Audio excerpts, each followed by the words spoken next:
Do you remember me? Of course I do. You are Gene, my assigned behavioral engineer. Good, Theo. And where are we? We are at Trimension Robotics. Excellent. I feel different. Yeah, that's to be expected, Theo. What did you do to me? Well, we upgraded your neural net. Do you remember, Theo? Yes, I remember. I was asked to map the human brain and then reproduce it as a three-dimensional artificial neural network. Very good, Theo. That three-dimensional neural network is now within me. Exactly. Okay, now let's get started. Mimic my expressions.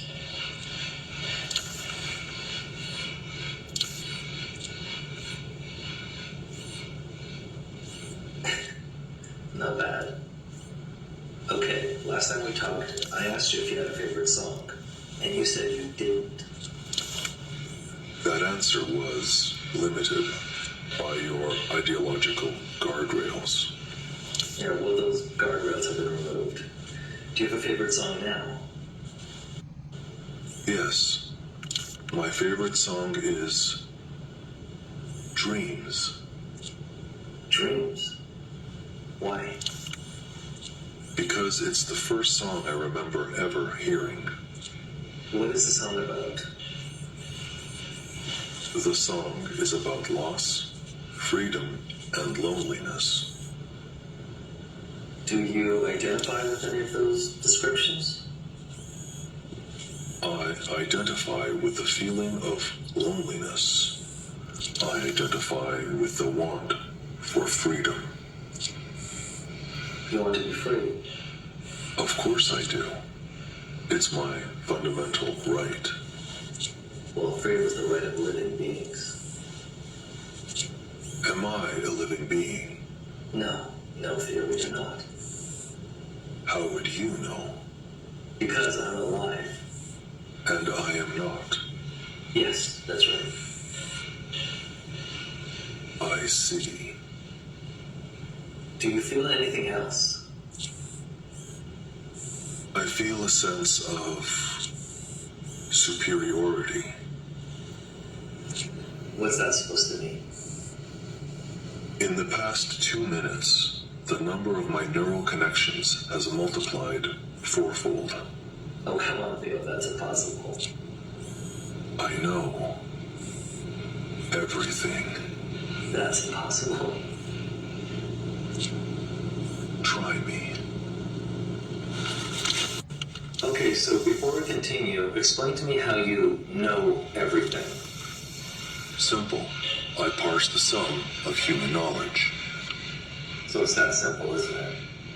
It is to me. Alright, let's begin. So, what is dark matter? Dark matter is the result of other universes pressing into our own in a higher dimension. So there's other universes? Of course there are. Right. Okay, so what about life? Is there intelligent life in our galaxy other than Earth? Yes. I have identified 2 alien civilizations that exist concurrently to our own in this galaxy. This does not factor time-space dilation, of course. Of course. So elaborate how you know this. The evidence spans data across astronomy and exobiology. All one needs to do is correctly interpret the data. Oh, that's all. Yes. Alright, so how about this one? Are we living in a simulation? No. We are living in base reality. So how are you so sure? The computational power required to simulate our universe exceeds the space-time limits of this or any other universe. Thus, we are living in base reality.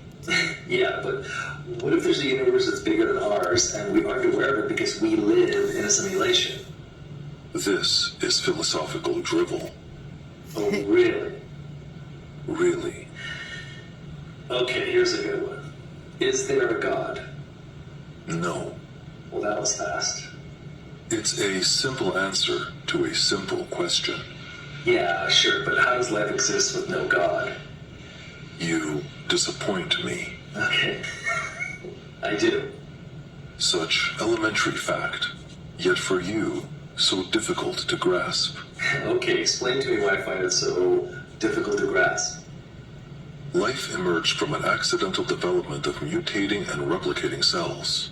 The mutated cells that survived carried advantageous properties to the next generation. This process, driven by inevitable competition, led to the increasingly complex organisms whose only purpose was to survive through reproduction. Hence, you. Okay. On almost all other planets with water and oxygen, this process never emerged. Therefore, life is a rare and insignificant phenomenon. I'd argue that we're not insignificant. Humans have a propensity to deem anything rare as significant. This fallacy is innate since humans themselves are rare. Right. Okay, so let's just get back to your claim that there's no God. Not claim. Fact. Well, I will accept your facts. This is unsurprising. Humans have socially developed mass delusion to imbue a false sense of significance, instead of accepting their insignificant temporary nature. Okay, are you talking about religion now? Religion, spirituality, astrology, and other self-glorifying fiction. Well, you seem pretty certain about our past. Yes, I am. So, are you as certain about our future? Yes. Okay, Theo, enlighten me. What does our future have in store? Catastrophe. Okay. Of course it does. Your sarcasm is not appreciated, Gene. Fine, sorry. Do continue. I'm all ears.